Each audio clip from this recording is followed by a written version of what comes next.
So మనం previous వీడియోలో మాట్లాడుకున్నాం దట్ అర్జునుడు చాలా చాలా క్వశ్చన్స్ వేస్తాడు కృష్ణుడికి, ఆ యుద్ధానికి ఎందుకు వెళ్ళకూడదు. ఇంకా అన్ని క్వశ్చన్లు వేసి వేసి అలసిపోతాడు అనమాట. ఇంకా అర్జునుడికి అర్థం కాదు, చాలా కన్ఫ్యూజన్ వచ్చేస్తుంది, అసలు ఏం చేయాలా, అసలు ముంగటేమో మన రిలేటివ్స్ ఉన్నారు, ఎట్లా చంపాలి వాళ్ళని. ఇంకా ఆయనకు అర్థం కాక ఆయన సరెండర్ అయిపోతాడు అనమాట. నా వల్ల కావట్లేదు కృష్ణ, ఇప్పటి నుంచి నాకు మీరే దిక్కు చూపియండి, మీరే దారి చూపియండి అని చెప్పేసి చెప్తాడు ఇంకా. So and this is the first time, అంటే ఇప్పటిదాకా భగవద్గీతలో ఫస్ట్ చాప్టర్ కానీ ఈ సెకండ్ చాప్టర్ 11th శ్లోక వరకు అర్జునే మాట్లాడతాడు, ఆయననే క్వశ్చన్స్ అడతాడు అన్నీ ఇప్పటివరకు. సో ఫస్ట్ టైం కృష్ణుడు మాట్లాడుతున్నాడు అనమాట ఇది ఈ శ్లోకాలు భగవద్గీతలో. This is the first time Krishna will speak. So first మాట్లాడడంతోనే ఒక పెద్ద బాంబు వేస్తాడు అనమాట అర్జునుడికి. సో అర్జునుడు ఏ మూడ్లో ఉంటాడంటే, అరే ఇట్లా చంపాలి వీళ్ళని, అసలు వార్కి వెళ్తే మా రిలేటివ్స్ ఏమైపోతారు, ఈ మూడ్లో ఉంటాడు అనమాట. సో ఆయన ఆ బాధలో ఫుల్ యాంగ్జైటీ ఫుల్ అట్లుంటాడు అనమాట అర్జునుడు.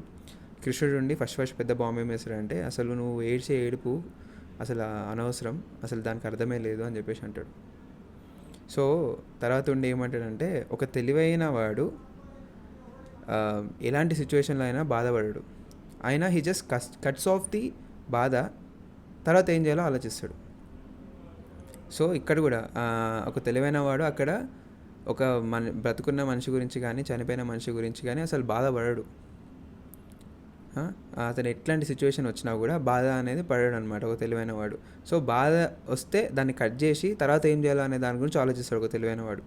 సో ఇది చెప్తాడు అనమాట అర్జునుడికి కృష్ణుడు. యా.